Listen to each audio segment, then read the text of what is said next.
FightSaga.com and Halftime Pizza proudly present War a Week Radio Chats with ring announcer and commentator Joseph Heron. Guys, welcome. Happy Wednesday to all of you guys. And if it's Wednesday night, that means we're conversing with the incomparable, one of the best fight scribes in America, my dear friend, Mr. Rodney Green. Rodney, how you doing tonight, brother? Doing well. Excited to get this show on the road. We got a lot to talk about, so let's get to it. Yeah, we sure do, my friend. We sure do. I tell you what, and guys, I have to tell all of you guys this. Please keep my dear friend, Mr. Rick Glazier, a colleague of ours, on this program, who usually comes on the air every single Monday. He was on a business assignment in Vegas this past weekend. He had a spill, passed out, and well, he's in the hospital right now, and they're doing a battery of tests on him. So keep him in your prayers, please, that he regains his health and he gets back into action very, very soon. Guys, we have no idea what it is, but yeah, it's severe enough for where he's been in the hospital since Sunday. So please keep him in your prayers, guys. And also, James Gogi, well, he just didn't want to talk boxing this weekend. So he took off Sunday. And last night, apparently, Mr. Ronnie Shields, our dear friend, who usually has a Tuesday night show, he, Jamal Charlo, his WBC middleweight champion, well, flipped the script, changed his schedule, and he wanted to train last night at 6:30 p.m., right in the middle of our show. So he had to cancel. So yeah, it looks like our first show of the week is with you, Rodney, in Rod We Trust. Yes, sir. Yes, sir. I tell you what, we're going to start getting your thoughts, and we're going to start lighthearted, guys, with some good news, because we've got some heavy shite to lay on you a little bit later, right? Hey, it's Return of the Mac, brother. No, I'm not referring to Mac Morrison of the 90s. I'm referring to Bo-Mac. Brian McIntyre just got released from the Hoosgow, I think yesterday. I tell you what, he was in there incarcerated for a month. Yeah. This is very unfortunate, because once again, anyone who knows Brian McIntyre understands he's a very good guy. He does believe in being self-vigilant, especially because he's been robbed and he's been mugged before, right? And it would explain why he took his smoke wagon to the UK. Did he learn his lesson? Do you see him ever doing this again, Rodney? No, I think he learned a hard, valuable lesson, and Yep. I think he'll be more cognizant next time he travels to the UK and take other preventive measures than bringing his tool that he brought with him on his last trip that got him let's say a vacation where Yeah. it wasn't advantageous for him. Oh, geez. Yeah, man. It's very unfortunate. And once again, we talk about this a lot. Our most precious commodity in this life, it's not money. It's time. We're not getting any more of it. Money comes and goes. We can make that just like that, right? Mm-hmm. But we're not getting any more time on this earth. And he was incarcerated for an entire month he'll never be able to get back. So I tell you what, Bo-Mac, the sport is much better off with you in it. And thank you. We're going to see him this weekend in Houston, Texas, on the top ranked card in the corner of Keyshawn Davis. How do you like that, Rodney? Yeah, great prospect, has a high ceiling, and I think by him and Bud being reunited and him coming for his fight will be a good for that whole camp. You know, maybe Terrence Crawford will show up. Maybe, I mean, again, man, I can just see Bo-Mac supporters really just happy to see what he can, you know, what he loves to do and be able to do it again. I think it'll be, you know, much appreciated, a good thing for not only Bo-Mac, but for the sport, because like you say, he's a good guy a high character guy. And let's be honest, man, I think he should be considered the best trainer, maybe in boxing, in my opinion. Indeed, you can't argue with the results. Definitely flown under the radar until that, July 29th, ass stomping that his man delivered, to an undefeated unified champ in Errol Spence Jr. Say what you want, say damaged goods, whatever. Terrence Cotterman, I don't see it that way. Once again, no discredit to Bomac as well as the, unified champ now, Terrence Crawford. Okay, excuses. No excuses when you sign on that dotted line. When you sign that contract, no excuses. If you weren't ready to fight, you should have pulled out. That's it. But once again, So this raises a lot of, this raises a lot of points. And one in particular you're very familiar with, and I don't understand why no one ever made this connection. The reason why Bomac took his, 6-shooter to the UK. One, he was once mugged several years ago in the UK, right? And two, you've been to these events. You've been to weigh-ins. You've been to media workouts. How's the security look like in those events? I mean, it's scarce, to be honest. You're pretty much on your own. When you go to these events, they're very spirited. It's oftentimes divided depending on what side or what fighter you're supporting. And it doesn't take much, man, for things to kind of go awry. And I'm sure he experienced that and didn't want to go down that road again.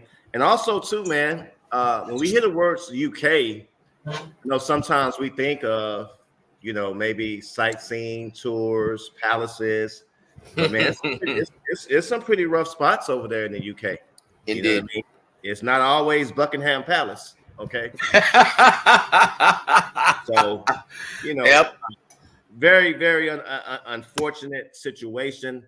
I'm just glad that, he's home, because sometimes some of these laws, you never know, man. Just, different countries, different laws, and he could have been really incarcerated or held captive for such a longer period of time.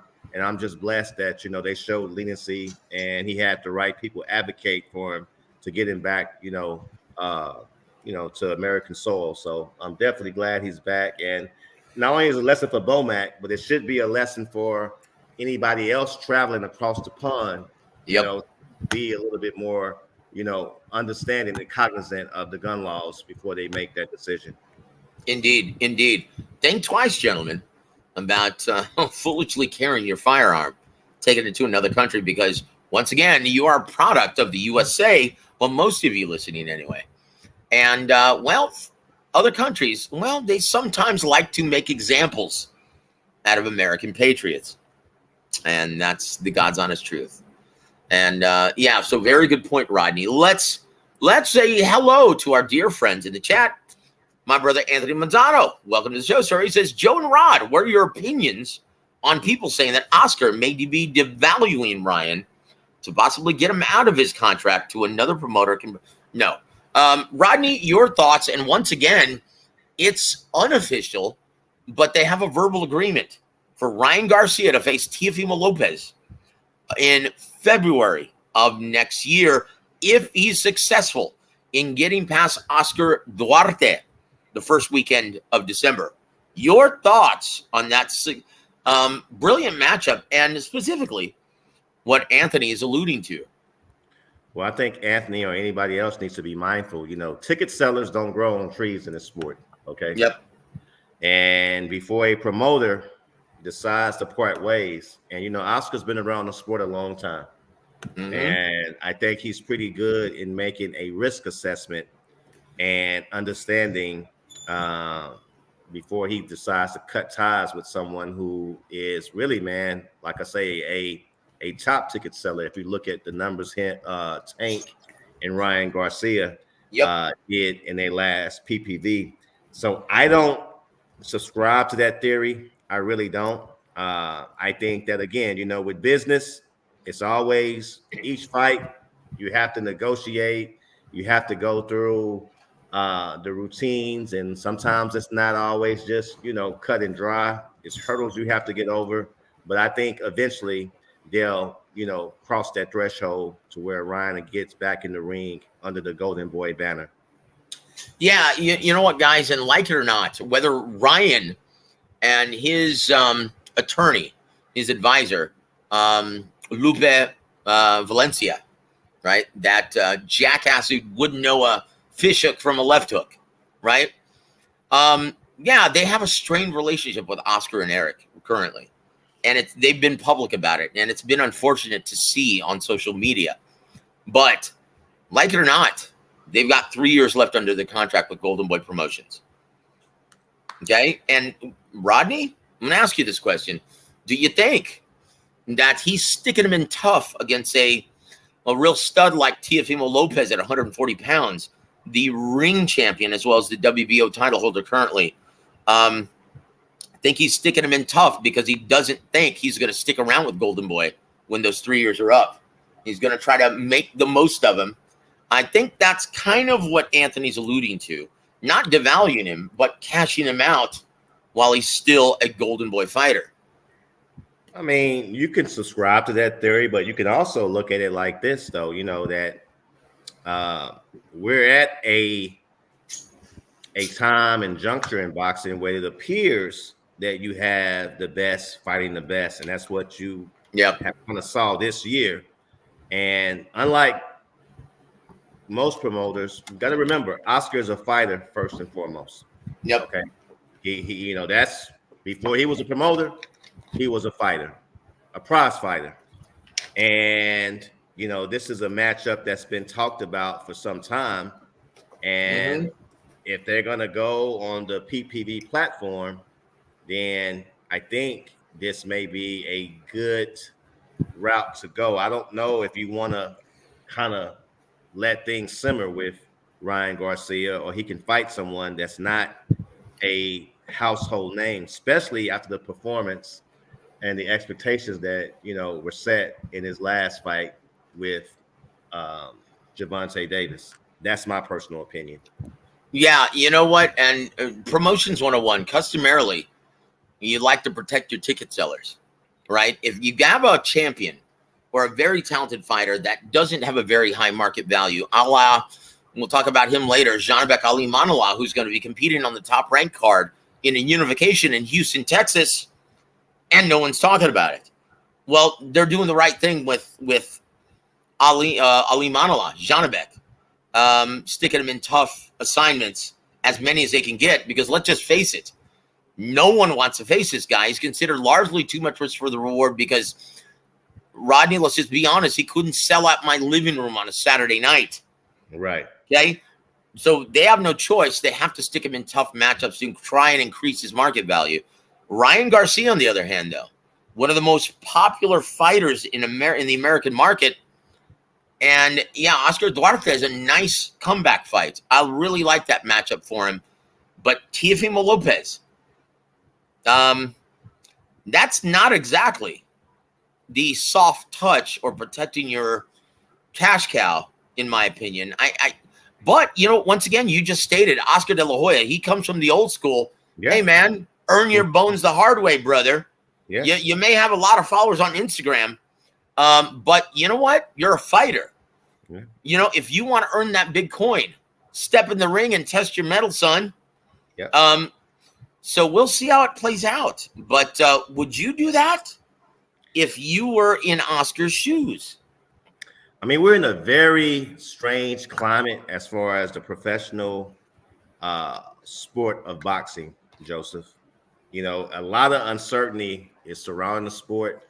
And maybe Oscar now is saying, look, man, in order for me to justify, and like I said, man, these paydays that some of these fighters are, asking. Maybe that's putting a little bit of pressure on the promoter to say, okay, I have to give the public something to where I can at least, break even or, justify these huge purses to where it's going to get people that's going to, willing to shell out some money. So it's a lot to consider. Maybe Yep. 4 or 5 years ago, we would have said, you know what, let it simmer, let it marinate, let it build up. But, you know, a lot of folks already believe these matches are a day later and $1 short. And Yep. maybe he's trying to salvage or start a new trend. So, you know, like I say, you have the fighter, which Oscar, that's what he is first and foremost. And you have the businessman. And he has to, you know, balance that and to ultimately make a decision to where not only what's best for the fighter, but what's the best interest for Golden Boy Promotions at this state of business in this day and age.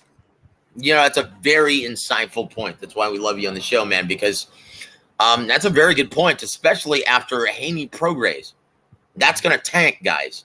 That's going to cost the zone millions of promotion, distribution, and paying these guys that absurd inflated purse, right? That's going to tank.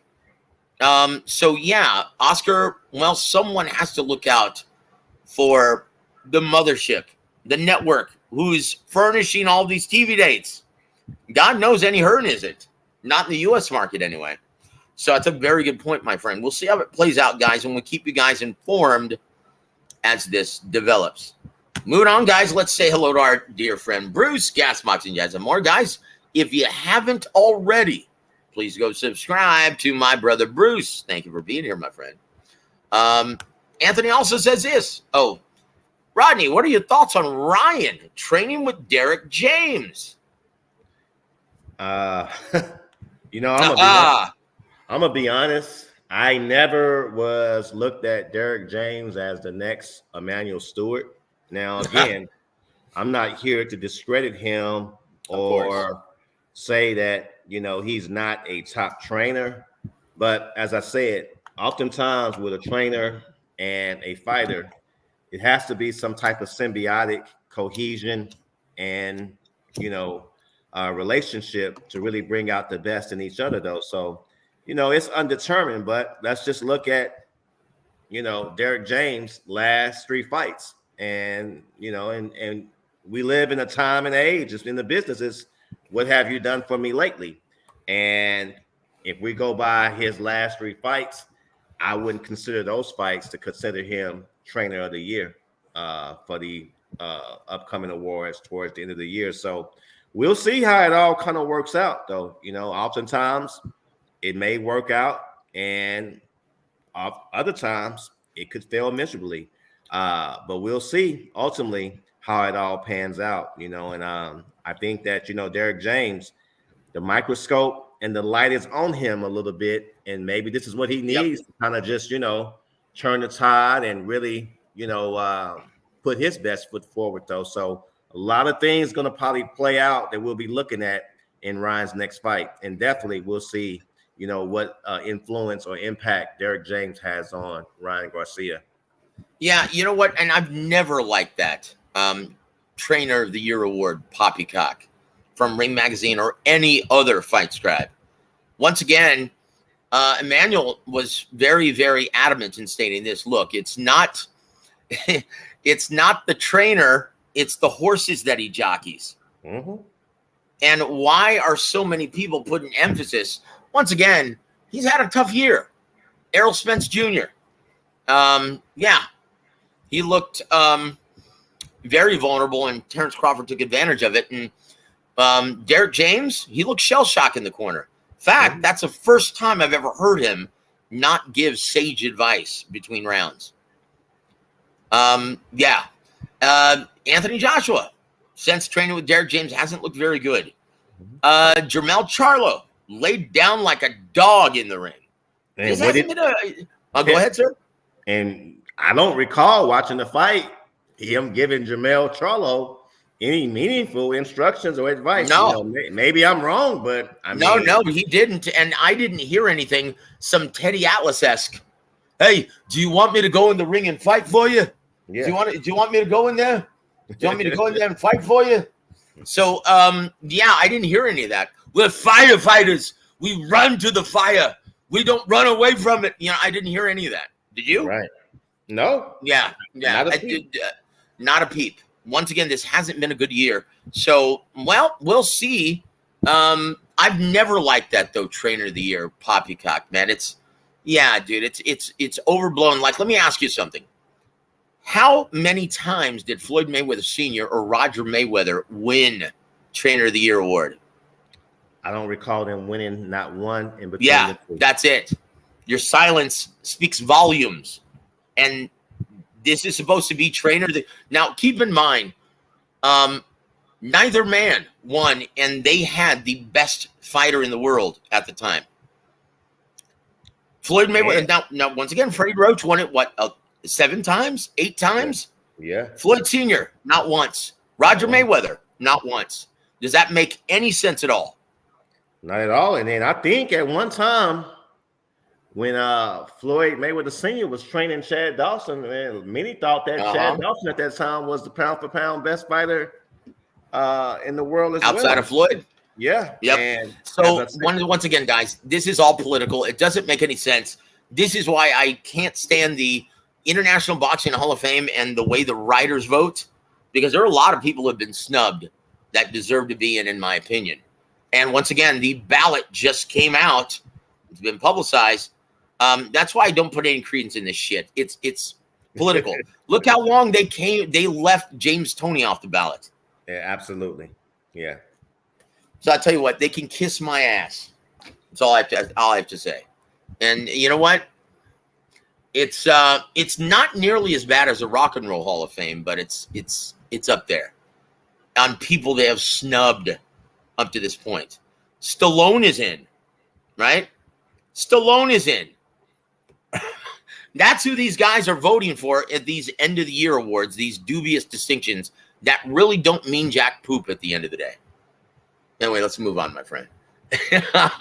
So, Rodney, since you're an expert in the business, brother, this is your forte.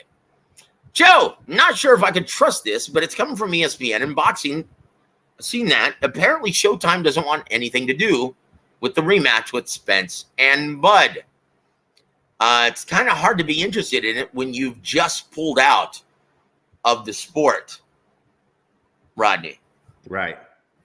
Yeah. That's not going to be enough to try to recycle that fight to really get the juices flowing for Showtime to hop back into the business when they made a bold statement by recently announcing that, they're getting out the business.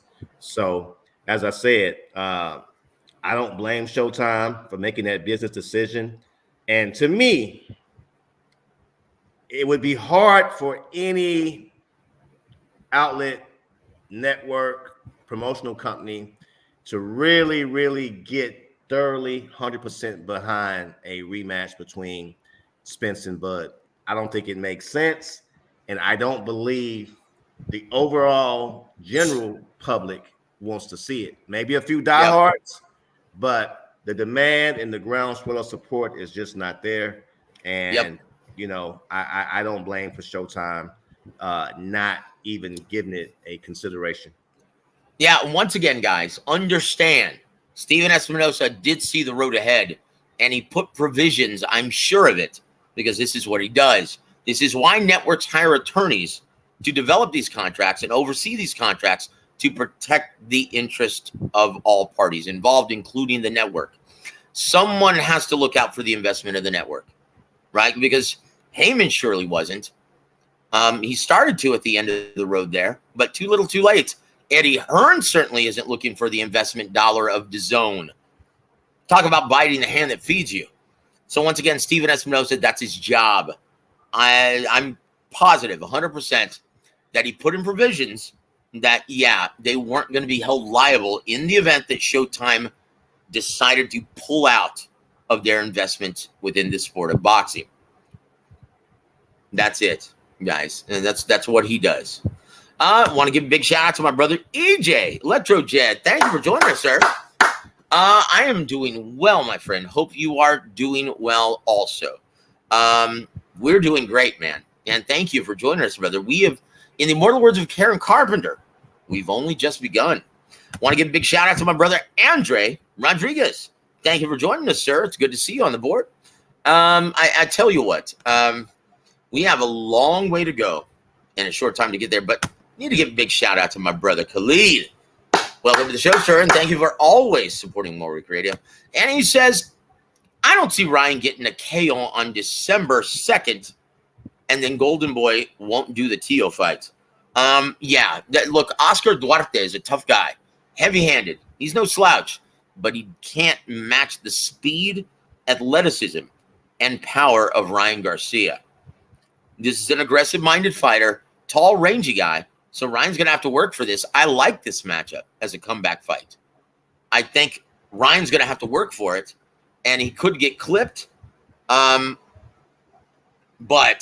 man, Ryan has the gift of those heavy hands and those blazingly fast reflexes.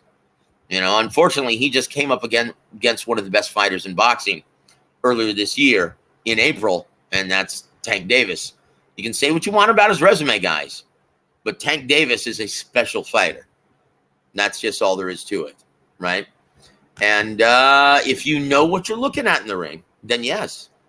Yeah. So EJ says, it's just my opinion, but I thought Oscar was an excellent boxer, but as a promoter, I feel as though he's shit. But again, this is my opinion. Once again, Rodney, we worked with his senior advisor, the guy who helped him start Golden Boy Promotions, God rest his soul, and the gentleman who taught us most of what we know about this business. And you've seen a huge difference since Richard Schaefer, as well as Don Chargan, left the organization.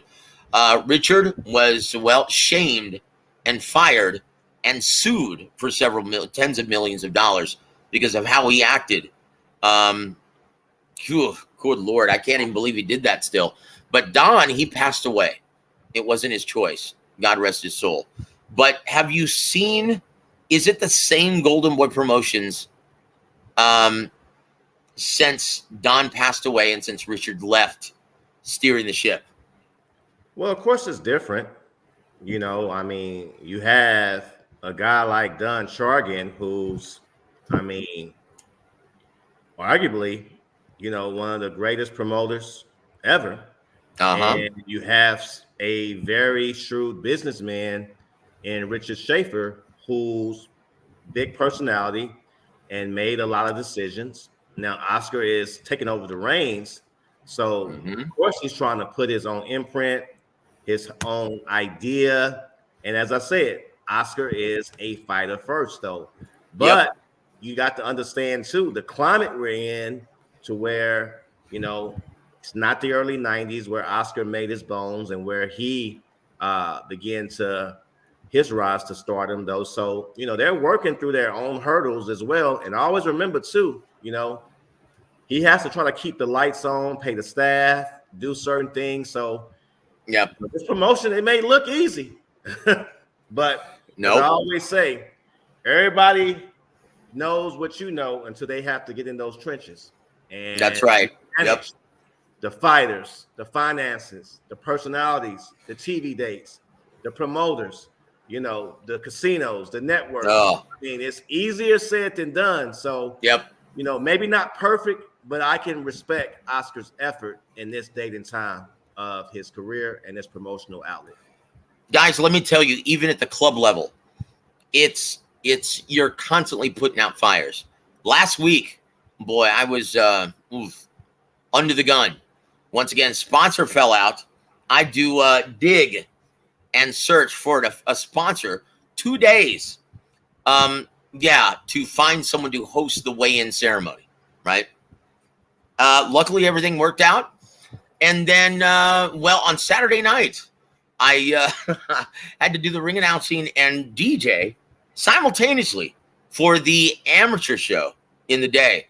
And then at night, I did all of the DJing. I played all the music, picked out all the music, having to manage all the fighters backstage. And let me tell you guys, if you haven't dealt with these gallant fighters, they're even at the club level, guys, are a handful. And to manage everything backstage, right? Most fans don't understand that this is what goes on. Having to deal with all the different egos and personalities backstage, keep them separated in separate locker rooms, have them go out at the right time, everyone just takes it for granted that it actually just happens. But there's a reason why it happens, and someone has to make it happen. Guys, you are constantly, and then dealing with the commission, dealing with the fans, dealing with the drunks who get irate and start to fight in the stands. Guys, it's not easy, even at the club level, right? It's fulfilling and it's worthwhile, and it's so much fun to be a part of these warriors and being a part of their lives for even a split second in their plight for greatness. But you are constantly putting out fires, guys, at every level. But I have to say thank you for everyone who joined us at Randy's Ballroom on Bandera Road in San Antonio, Texas. We packed in that historic venue, place where Tony Ayala fought, place where Robert El Pekin Quiroga fought, right? A place where John Michael Johnson fought. All the old-time greats in San Antonio boxing history, they fought there. And we thought it was appropriate to pit some of our future stars there. And that's why we did it at Randy's Ballroom this past Saturday. And let me tell you, yeah, it was tiresome. It was grueling, but it was fulfilling, and it was ultimately worth it. Yeah. This is where you can say, Rodney, the juice is indeed worth the squeeze. Yes, sir. And it was a lot of fun, guys. And I hope you can join me sometime if you're in South Texas. But yeah, thank you for joining us, EJ. And you know what, EJ, if you haven't already, please go subscribe to EJ at this time, my brother Electrojet. He's doing a great job on his channel. Keep up the great work, my friend. And next time you go live, shoot me an email, my brother. I'll join you. Okay. Also, give a big shout out to my brother Sly Tendencies. Thank you for the $5 super chat. He says, if Eddie Reynoso and Joe Goosen can't help, what the hell is Jarek James going to do with Ryan Garcia? Hope you are well, Joe. Give me an Andrade versus Benavidez prediction. I tell you what, we'll let our man, since this is his show, in Rod We Trust, we'll let our brother Rodney Green give us the Andrade versus Benavidez prediction, sir, for November 25th in Las Vegas, Nevada. Guys, we thought it was in San Antonio. Everyone did. And they, well, quickly at the 11th hour, moved it to the Mandalay Bay. Rodney, would you like to explain why?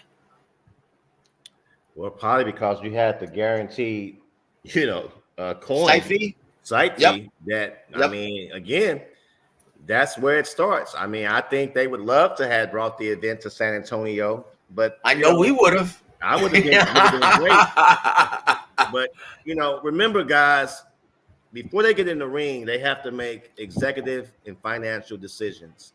Yep. And if someone's going to give them a certain amount of, a site fee to alleviate that pressure to where, it's going to make it easy for them financially to host the event, then that's what it all comes down to. But as I said, nevertheless, I would love for it to have been here. But, I probably will be attending that fight as well. I'm a big fan of Andrade's skills, and I think, I've always loved Benavidez. And my mindset is I'm trying to enjoy these fights, man, while I can, because, I don't know what the horizon of the future holds or what it's going to look like in 2024. So I will be there to support, Yep. And I tell you what, guys, once again, the future of boxing. Hope you guys like club and regional shows, because that is the future of boxing in the American market. And I tell you what, even at the club level, Rodney, and I haven't told you this yet, and I didn't want to mention this, but once again, this goes back to how difficult it is to be a promoter. And even at the club level, you have to deal with egos, huge, putting out fires all night long. In the main event of the evening, brother, we had a big ticket seller named Jorge Hernandez, right? He had hundreds of people there.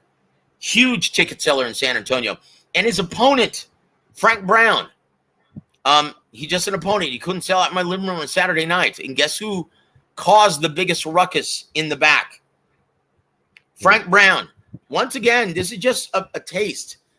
Changing the music 3 different times, right? Oh, no, I'm not happy with that. Let me change. Okay, once again, dude, decide on something. And then the Texas Department of Licensing and Registration go up to him and say, hey, we're going to be drug testing after this fight. Okay. He throws a bitch fit, pulls out the race card, and cusses out everyone, including myself and the promoter. And he walks out, changes his clothes, walks out, and we're left without a main event. This happened on Saturday, brother. Wow. Yep. This guy turned down a $5,000 payday because he was an opponent, couldn't sell tickets, and he didn't like the idea that he was being drug tested post-fight. Unbelievable. Yep. So, guys, that's the kind of stuff that promoters, everyone involved, has to deal with on a regular basis. Yeah. So, guys, it's not easy, but it is indeed worth it. It's a hell of a ride and a hell of a show. And I love every second of being a part of it. Yeah, you've got to deal with things, but hey, that's life, isn't it? That's life in the big city, brother. So we want to thank you, Sly, once again for a long time no see, brother. It's good to see you back on the panel. Yeah, so I'll tell you what, here's my brother, G Funky. Congratulations, my friend. And I hope we get to announce, well, your big undertaking tomorrow night on your show. How do you like that? Congratulations, my friend. So happy for you. And in the immortal words of Vasily Lomachenko, welcome to my club. God bless you, brother. And it's so good to see you. Hold on. There it is. Sly Tendency says, also, I don't know if you can comment, Joe, but I've always wanted your thoughts on Kellerman's exit on ESPN and Stephen A. Smith throwing him under the bus.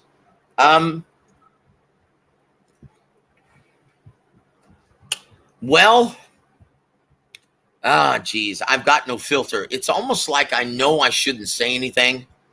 And you know what? I'm gonna, this is your show, Rodney. I'm not gonna say anything.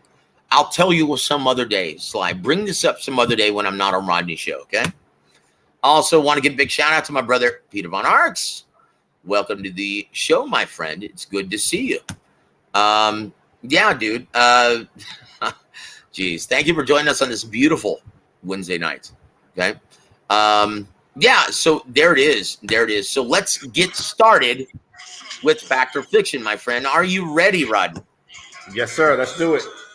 All right, here it goes. Let me move up. Hold on.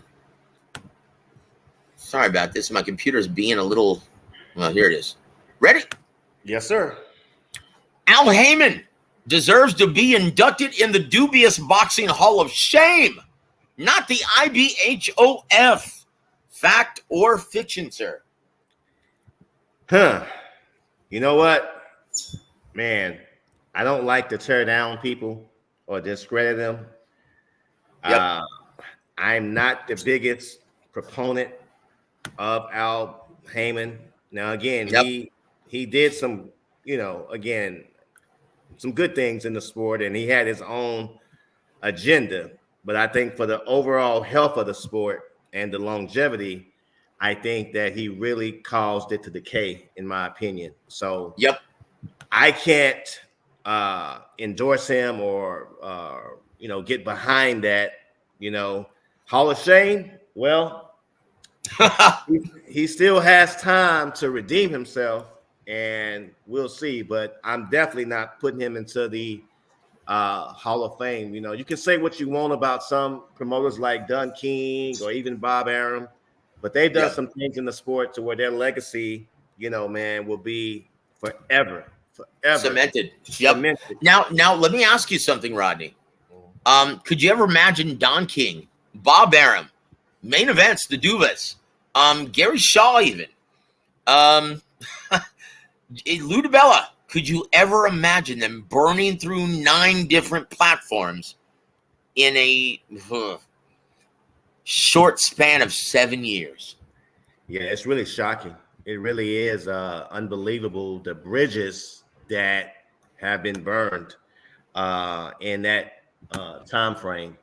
And as I've said, man, I think it started to really, it was a slowly decay in the sport each month, each fight. And we are where we are now. And he's a huge influence and one of the main characters in reasoning or reasons why we're at the state of emergency, I believe, in this beloved sport. So, as I said, I think Al got in, and most folks don't realize Al Haymon brother used to be a fighter. And I Yep, think Bobby Haymon. yeah, Bobby Haymon, yes, sir. and when Bobby Haymon retired, or finished the sport, he was a broken man. He was a Yep. financially unstable. And one of the things Al wanted to do was say, look, you know what? I'm going to change the way the sport is ran. I'm going to make sure all my fighters get paid. I'm going to maybe even give them inflated purses to make up for what my brother went through. And again, you see why, by him doing that, what ultimately led the sport to be in the shape that it's in now. So, as I said, I'm not the biggest Al fan, but I'm not going to just reduce him.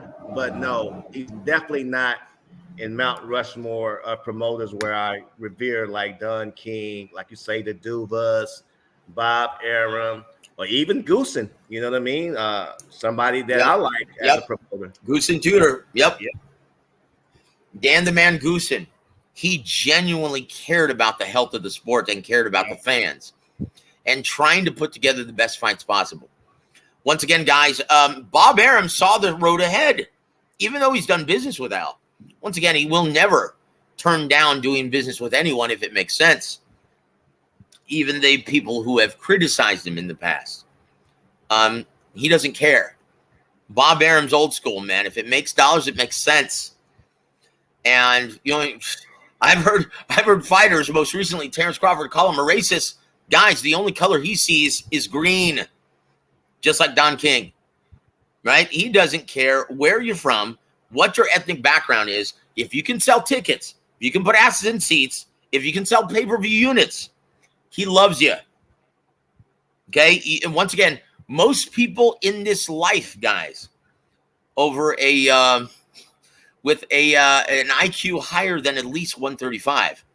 Most people understand that intelligent. Most people understand that there are saints and sinners in every gender and ethnicity. Guys, can't be any clearer than that. But I will say this. Al, burning through 9 different platforms, brother, in 7 years. In my opinion, and I'm glad you brought up Bobby Haymon, right? And Bob saw this, right? The road ahead. That's why Oscar and he took him to court to try and keep him from promoting fighters and fights. Because technically he's just an advisor. He uses a lot of puppet promoters. Right now, Tom Brown is his puppet promoter of choice. He's also his matchmaker. And you can see the product gotten better, but make no mistake about it, guys, Al Haymon is the one in charge. He's the one pulling the strings. And Bob and Oscar saw this. They tried to sue him to keep him from working in boxing, making the claim that he was in breach of the Muhammad Ali Boxing Reform Act. And he was. But it was viewed as a victimless crime at the time. Guys who didn't know the business and who ruled on this. And why? Because the Muhammad Ali Boxing Reform Act was established and passed through Congress to protect the fighter's interests solely. And when they saw that he was protecting the fighter's interest exclusively, they allowed it. They allowed him to work in this business. Don King, Don Chargan, Bob Arum, everyone understood that this is not going to end well, guys. Because when you pay out inflated purses to these fighters that aren't reflective of their market value, it's ultimately bad for the health of the sport. And we're seeing that now. Rodney, why do you think we haven't seen Deontay Wilder since last October? Andy Ruiz, everyone who was in Keith Thurman, Danny Garcia. Yeah. Because they've all grown accustomed to receiving inflated purses that don't reflect their market value. So if a guy actually makes millions of dollars for soft touches in the ring, how much do you think he's going to expect when he's faced with a legitimate challenge and the best fighting the best? He's gonna overprice, overflated, and ego is gonna prevent them from going forward. That's it. That's it. And you know what I have to say? Stay on the shelf, guys. Stay on the shelf, because boxing doesn't need you. If you're going to demand that much, and once again, someone has to start looking out for the network interests. You know, the network who furnishes all these TV dates. Rodney, without TV dates, how does the health of boxing look in the American market? Oh, man, it goes down south quickly, okay, without no TV dates, because how can you cultivate the new generation of stars? How do they get recognized? Unlike other professional sports, well, you can have a college football player that wins the Heisman. Well, he's already, you know what I'm saying, has a fan base. Yep. Okay. He already has the eye and ear of the public. Well, in boxing, it doesn't work that way. You have to have TV dates to cultivate these stars.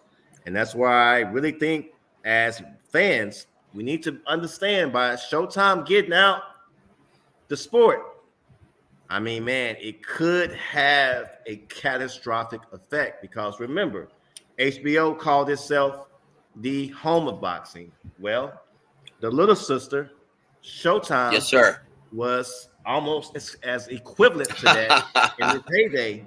And with those platforms, it was a mainstream platform. You're right. What happens?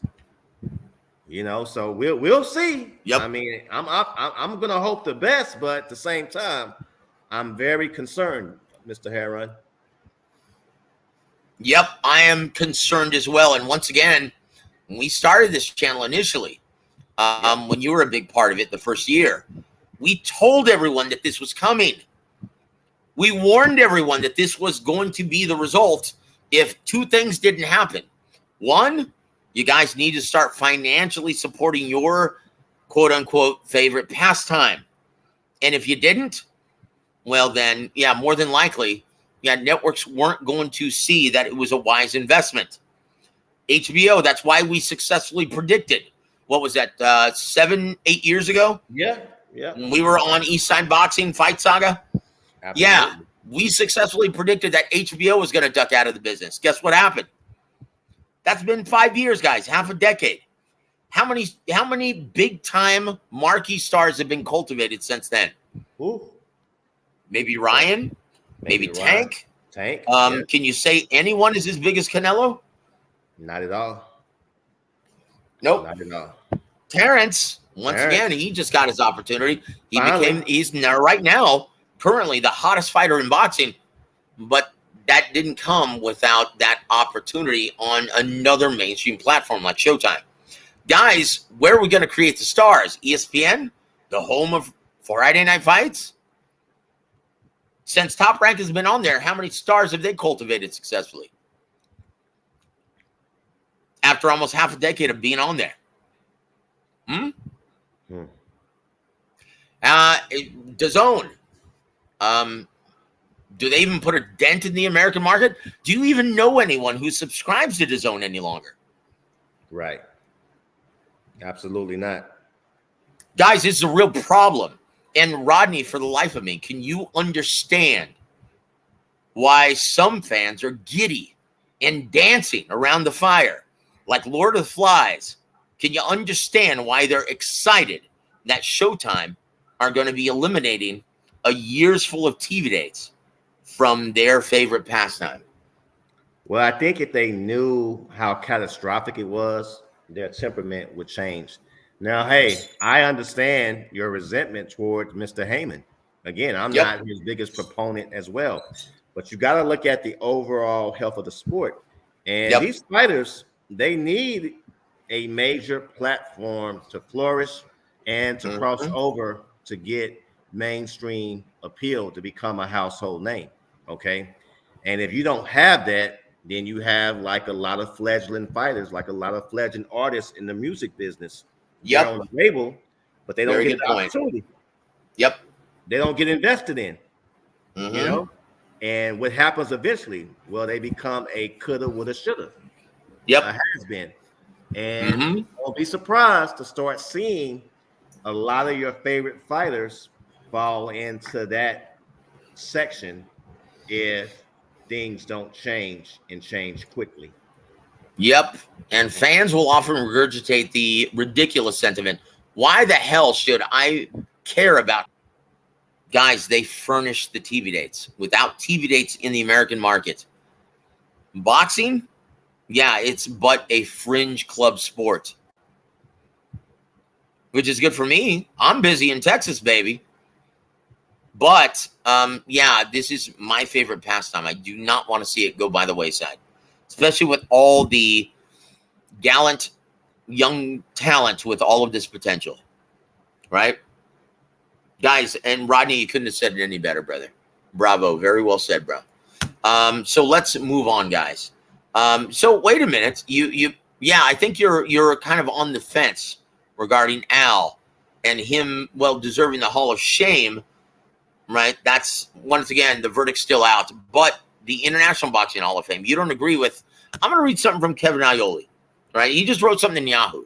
He said this: the missing nominee, Al Haymon. I'm quoting Kevin Aioli now, a guy who is, well, attended more UFC events this year than boxing.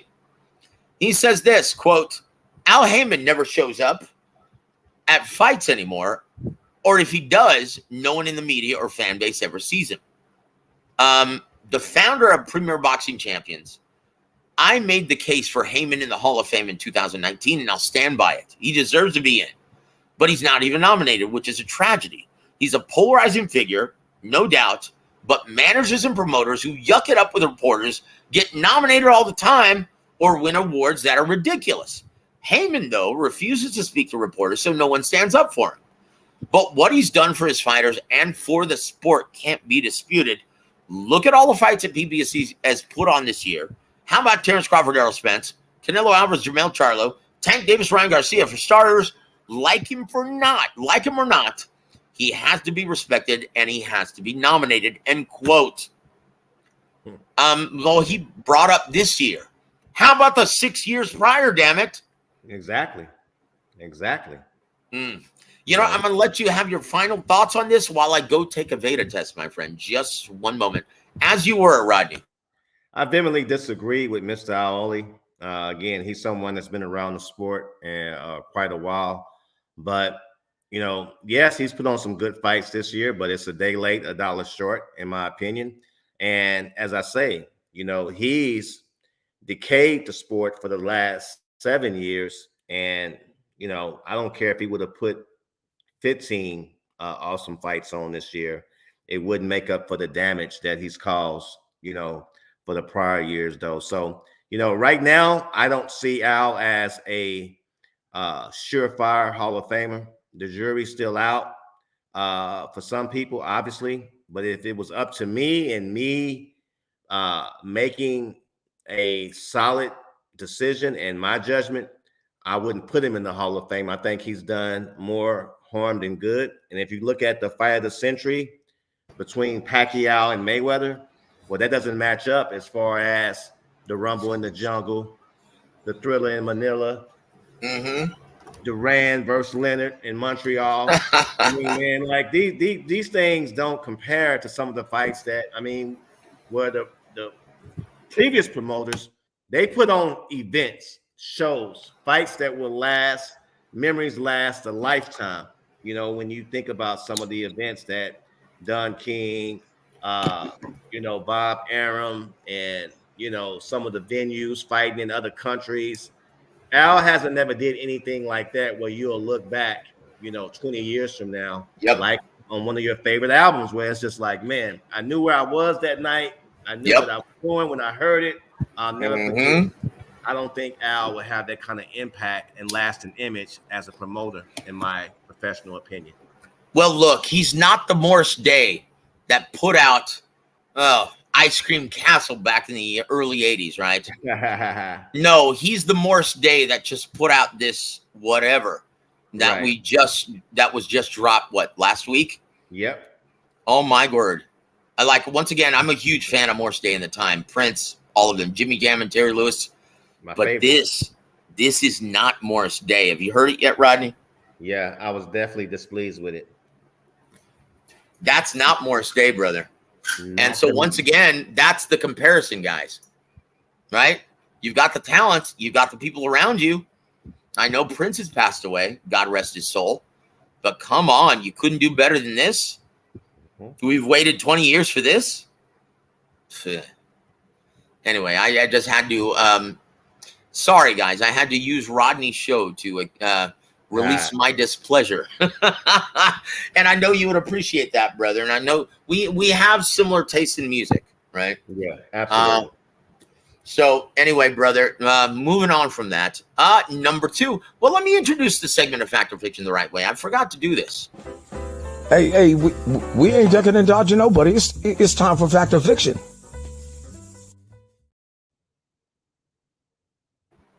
Thank you, Floyd. We appreciate it, brother. So number 2. Moving on, Tszyu will get caught looking towards undisputed unification and get caught this Saturday night by Brian Mendoza down under. Fact or fiction?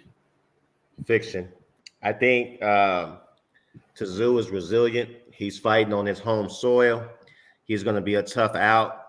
It will be entertaining as long as it lasts, but I think that Tszyu will be just too much for Mendoza, and I don't believe he's going to have the same type of outcome that when he fought Fundora, man. You're underestimating Tszyu, in my opinion.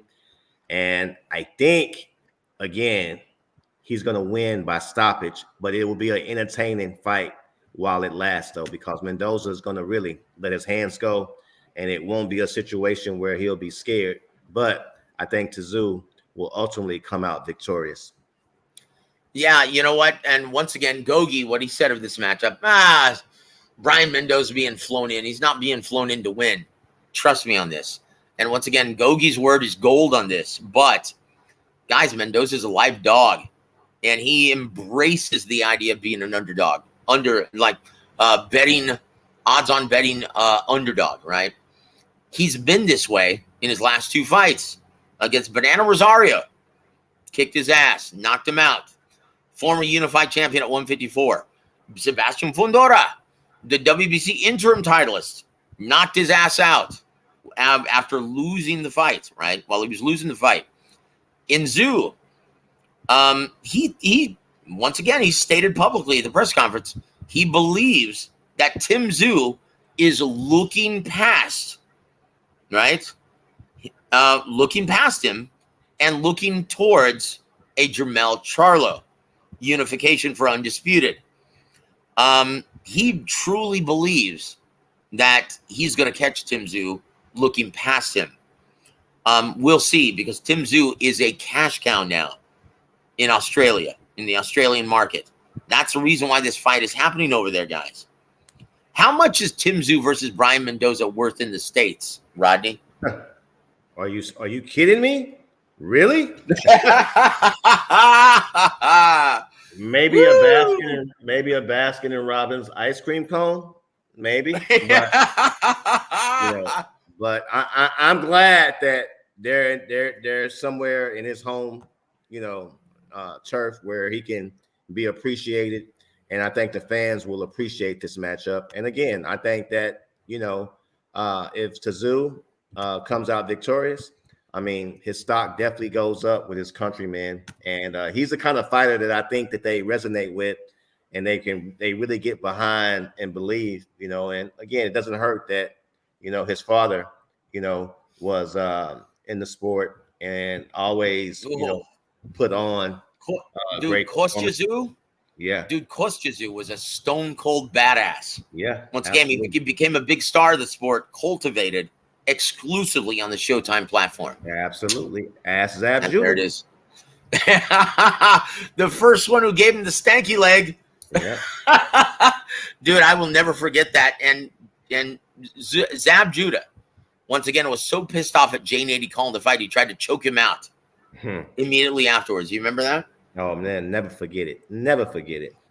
Yeah, that's the stuff that made Showtime boxing. Just one of the examples, a mainstream platform in boxing. Guys, we will never see that again. Rodney, as long as you've been alive, have you ever known boxing not to be on HBO and Showtime? Man, never. And I'm going to tell you, man, I think if they grew up in the era that we grew up in the 90s, and you could just really understand the product, the platform, the presentation, the HBO boxing after dark, when you didn't go out on a Saturday night and you just wanted to stay home and chill, and how they would really make it worthwhile, man, it's going to be hard to duplicate that. It really is, man, because, man, they really took pride in their presentation, and it really got the juices flowing, man, because you never know what you would see on some of those matchups, man. It definitely was the theater of the unexpected, and Showtime and HBO was the perfect platform to expect the unexpected. Yep, the presentation was impeccable. Once again, I used to love hearing Jim Lampley, Larry Merchant, Big George Foreman back in the day. I used to love hearing Larry Merchant and Big George going back and forth. Yep. I used to love hearing Steve Albert, Bobby Ches. Oh gosh, good times, man. Good times. You know that. You know, I can deal without Bernstein. But, okay. But no, I love Steve Albert doing the play-by-play. He was head and shoulders above Mamma Mia! Yeah. Mauricio, or whatever his name is. What's his name? Mauro Ronaldo? Is that his name? Yeah, I think so. There you go. The little gremlin? Chingao. Yeah, I can do without him. Steve Albert had class. Well, he's once again, he's cut from the same cloth as his brother, Marv Albert. Yeah. Like their voices are embedded, synonymous with big events. Embedded. Yep. I'm sorry, Mauro Ronaldo always sounds like a cheap imitation of WWE. Yeah. Sorry, man. Dude, yeah, go call some more Canadian League football, brother. Yeah. Chingao. Anyway, man. So yeah, it's a sad day, guys, in boxing as a boxing fan, with no HBO and no Showtime presenting our product. Sad day. Moving on, guys. And once again, guys, we urge all of you to check out Tszyu versus Brian Mendoza, your main event from Australia. It's still going to be on Showtime. And why? Because Showtime isn't paying for the big licensing fee. This is happening in Australia, guys. They're just picking up the distribution. That's all. Considerably cheaper, right? And so here it is. Next one, fact or fiction, Rodney. No one will watch the top-ranked middleweight unification from Houston, Texas on ESPN this weekend. Fact or fiction? You know what, man? This is a tough one right here because there's some really good fights. Yep, in the undercard. Yep. On the undercard. Mm-hmm. And hopefully, you know, with Keyshawn Davis and Bomac returning, and, you know, man, but then again, as I said, man, the main event, it hasn't really caught traction like you would hope, in my professional opinion. So no one's talking about it, and it's a major unification at middleweight, 160. It may flop. It may flop, and I wouldn't be surprised if it does flop. And I think it'd be a travesty because it has the potential to be a really good card up and down. Yeah, did you see the top-ranked marquee released by Evan Korn today, right? It shows Janibek Ali Manalap with glowing eyes, and they're calling him the boogeyman of boxing. What do we like to say on the show, Rodney? There are no boogeymen. No boogeymans. Just non-ticket sellers. That's it. That's it. Guys, make no mistake. If Janibek could sell tickets and pay-per-views like Canelo, everyone would be waiting in line and Terrence Crawford would be champing at the bit to face Janibek at 160. Make no mistake about it, guys. There are no boogeymen in this business, just non-ticket sellers. That's it. And once again, Chris Eubank, that's why he just signed on the dotted line to fight Conor Benn. He's at 160. Why isn't he interested in unifying the weight division and fighting the winner? Why not? Risk Because versus reward. Yep, no one knows who the hell these guys are. They remind me of obscure jazz musicians who are truly gifted, but they're playing in clubs, while Taylor Swift, a female with no talent musically, yeah, she's selling out stadiums. That's it. That's it, guys. Once again, this business is run almost identically to the music business. Next one, Fact or Fiction, Rodney. Fury versus Ngannou on ESPN Plus pay-per-view will attract more purchases than both Haney Prograis and Benavidez Andrade combined, even at the $80 price point. Fact or Fiction? Fact. Fact. You have household names. You have personality. You have character. You have mainstream support. And you have the groundswell of support. So, yes, it will shatter the both of them combined. And that just shows you, when you have a star and a ticket seller, it doesn't matter sometimes what you do. The fact that you're the attraction, you're still able to do things that the average entertainer wouldn't be able to do. And I think we're going to see that when Fury and Ngannou fight in the next few weeks. When they fight next week or the week after, Joseph? No. Fury and Ngannou is in October. The final Saturday in October. Okay, in October. So yeah, that's like 2 more weeks then, right? 2-3 more weeks. No, it's actually a month and a half. Okay. So here it is. Oh no, I'm sorry. You're right. Yeah. October. We're in October 11th, aren't we? Yeah. Holy crap! I've been so busy, I completely forgot we were in October already. Yeah. Holy dude, I'm sorry. My apologies, man. Yeah, it's in about 3 more weeks. Okay. Yep. 2.5. Yeah. So yeah, guys.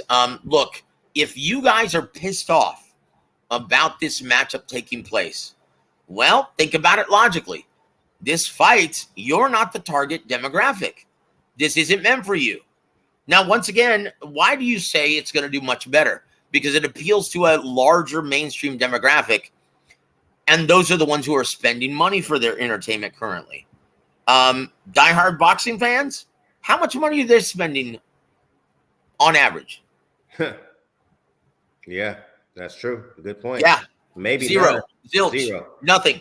The overwhelming majority of diehard fight fans don't even subscribe to any of the platforms, ESPN Plus, DAZN, and definitely not Showtime.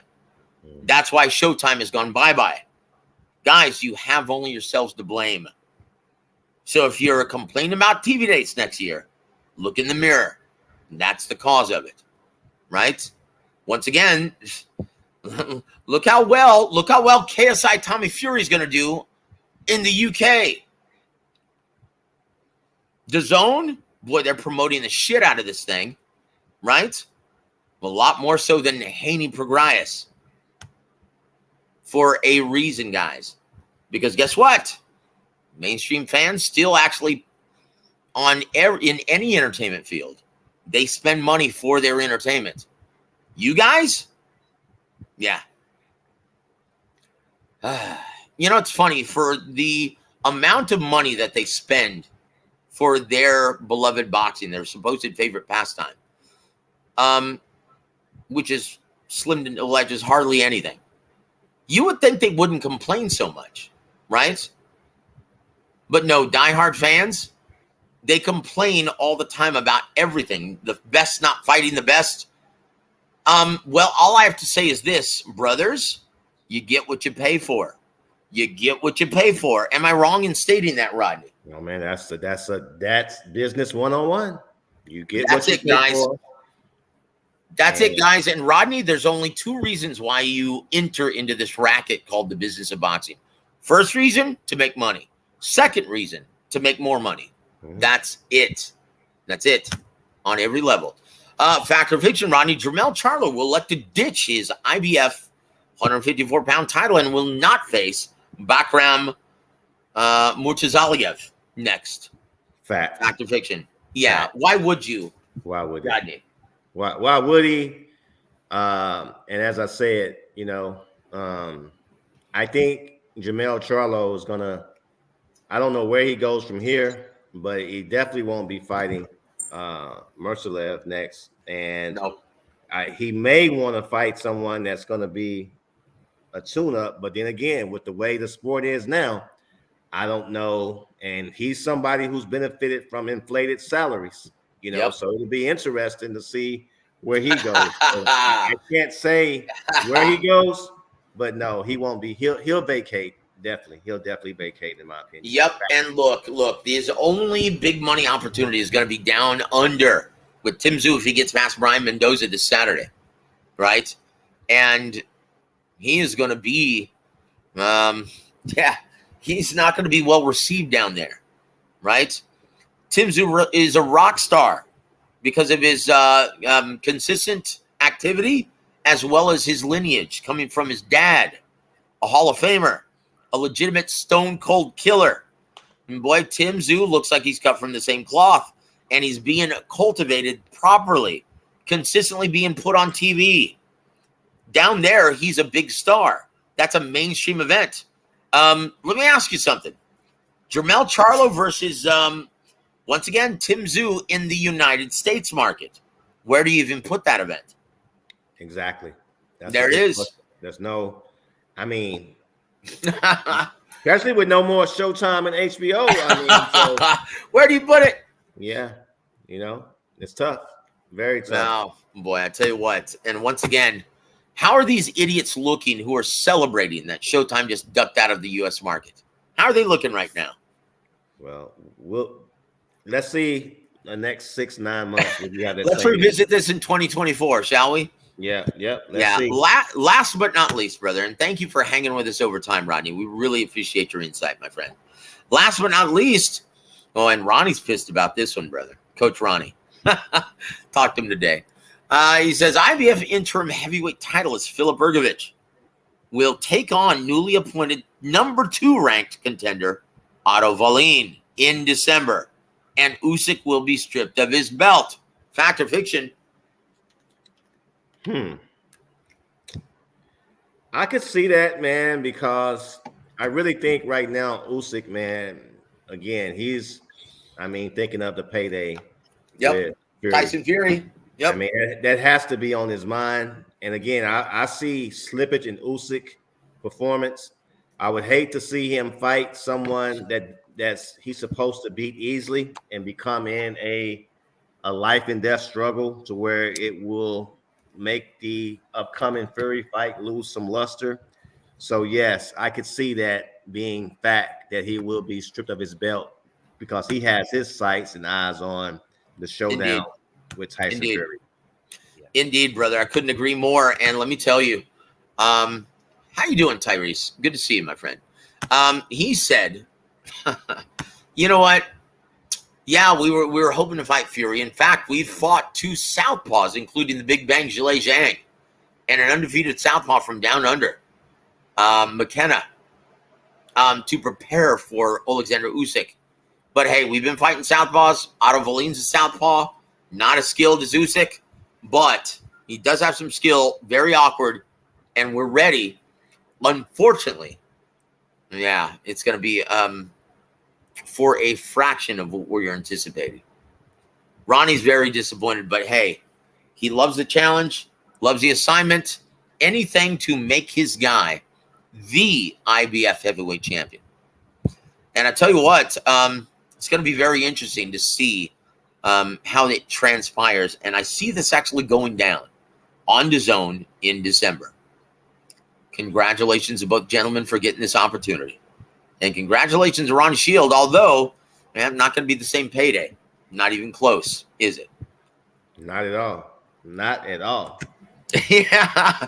I tell you what, brother, we're at the end of the road. Is there anything, any parting shots or closing remarks that you'd like to make to the War Week Radio extended family, sir? No, we just want to thank you guys for tapping in, showing support. And again, man, we do the show because of the love and because of, the way we feel about the sport. And you guys are a big part of it, man. And we love to give you, share our insight, our knowledge, and our experiences with you. So, man, we look forward to seeing you again 7 days from now. Very well said, brother. And bravo. We love your insight on the show, Rodney. Once again, man, yeah, we look forward to seeing how this weekend develops down under as well as in Texas. Guys, tune into all the fights. And if you haven't already subscribed to Warwick Radio or ESPN Plus or DAZN, please do it before any of those other networks and platforms duck out of the business as well in the American market. Guys, on behalf of the incomparable Rodney Green, I'm Joseph Heron. You've been listening to In Rod We Trust on Warwick Radio. Have a great evening, everybody.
FightSaga.com and Halftime Pizza proudly present War Week Radio chats with ring announcer and commentator Joseph Heron.